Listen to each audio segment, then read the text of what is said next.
All right, let's pivot to the broader economy as we begin 2025. Lawmakers in Washington will be forced to tackle the debt ceiling this year. Also likely on the docket, a push by the incoming Trump administration to renew and perhaps expand its slate of tax cuts. Joining us right now to talk about these and other big economic issues that we're facing, Douglas Holtz-Eakin, who is president of the American Action Forum and a former director of the Congressional Budget Office, and David Wessel, a senior fellow in economic studies at the Brookings Institution. All right, Doug, let's start with you. Just in terms of what we can anticipate, what are going to be the most trying issues? Maybe the first thing we have to deal with is what happens to the debt ceiling this year and how quickly you think that can get resolved. Well, I think there are three big ones that are just sitting out there and we know we have to get passed. One's the debt ceiling. The second is funding the government for 2025. Still haven't done that. And the third will be what happens to the Tax Cuts and Jobs Act, which sunsets at the end of the year. So those are three very big legislative lifts. I think first in line will probably be the funding of the government. They can push the debt ceiling off until late spring, probably early summer, and they will. And they probably won't get the tax bill done very quickly. I think the early indicators is the speaker election on Friday. Can they manage that process in a way that quickly elects a speaker, or is it going to be a protracted issue? There's nothing about their attempts to do a continuing resolution in December that leads me to think that this White House, House, and Senate team is really up yet to the management of these three big issues. They have to figure out how to run the trains. And you're saying that based on what we've already seen, I guess, just some of the unruly House Republicans as we were heading at the end of last year? At the end of last year, you know, you had a plan, and the plan was to sort of have this big omnibus bill, which I didn't like, and a lot of people didn't like, but that was the plan. Everyone had signed off on it. And then the incoming administration undercut it publicly and undercut the speaker publicly. And, you know, chaos ensued. Now the president has supposedly endorsed Mike Johnson to return as speaker. I don't know what that endorsement means, given that he undercut him 3 weeks before that. So I want to see if this group can manage the process of getting these three big issues done, because they have to happen. David, Doug's right to point out those three big issues, but you can lay on top of that issues like immigration, tariffs, and many others that are out there. So how are you kind of viewing this? What are you watching for? Well, I think the first moves are not going to come from Congress. They're going to come from the White House. And the big questions I have are, what does President-elect Trump do on tariffs? What does he do on immigration? And then after that, what will they do about taxes? But as Doug points out, the tax debate will go on all year. My concern is that they'll do things that hurt the economy first, like tariffs and reducing immigration or throwing a lot of people out of the country or whatever, and that will hurt the economy before the effect of any tax cuts can show up in 2026. I also worry about the possibility, I mean, Doug referred to the uncertainty in the House.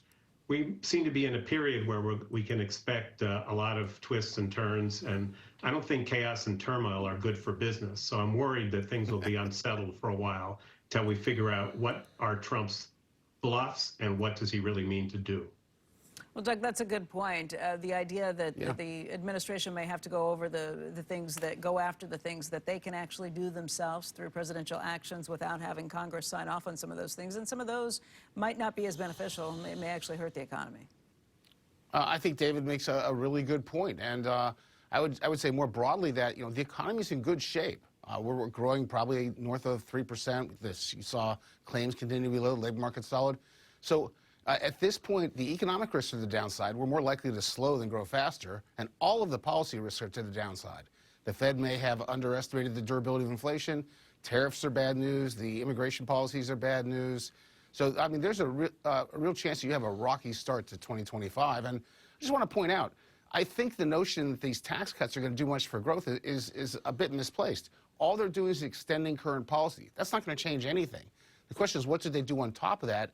And do they have the discipline to do a real pro-growth tax reform? It remains to be seen.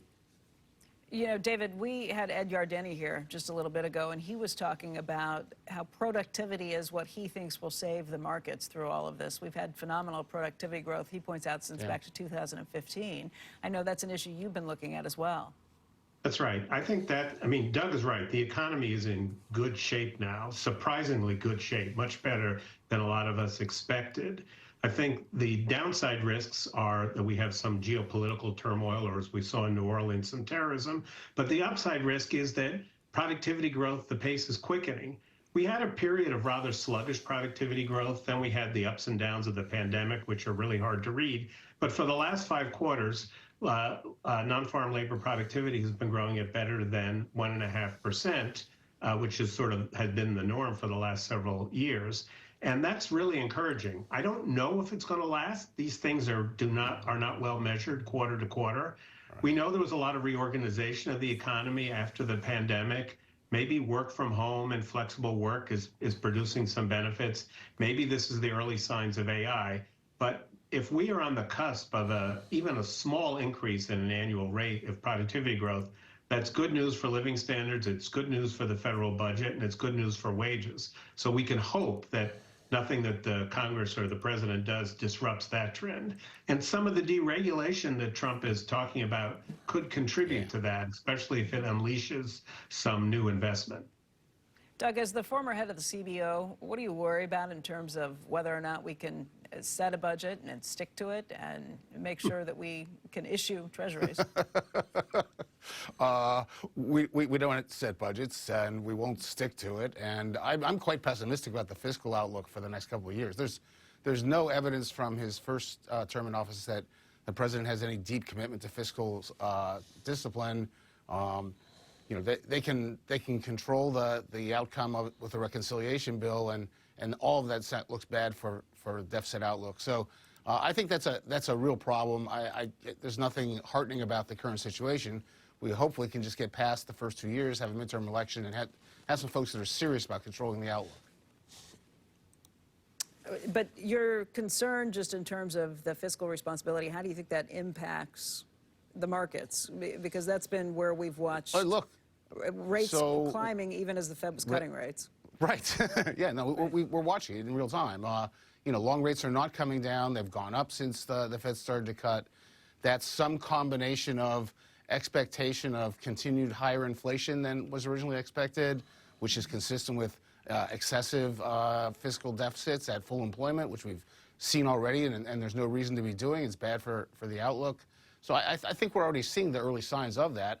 And I don't see any real evidence among the newly elected House, Senate, White House of a commitment to changing course in any deep way.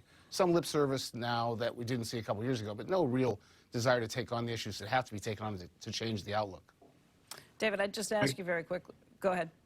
No, I agree with Doug said, and although yields have gone up a little bit, the bond vigilantes still seem to be sleeping.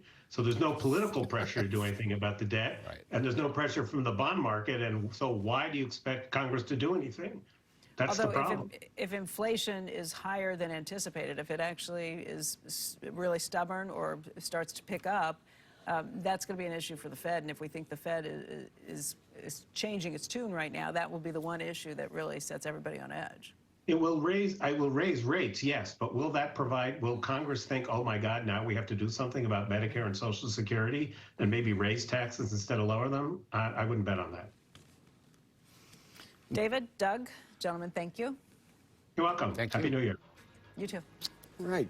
Before we go to break, you know, going back to our conversation about eating and gaining weight and all that stuff, I'm not going to ask you anything, but someone wrote in, nothing would be more tiresome than eating and drinking if God had not made them a pleasure.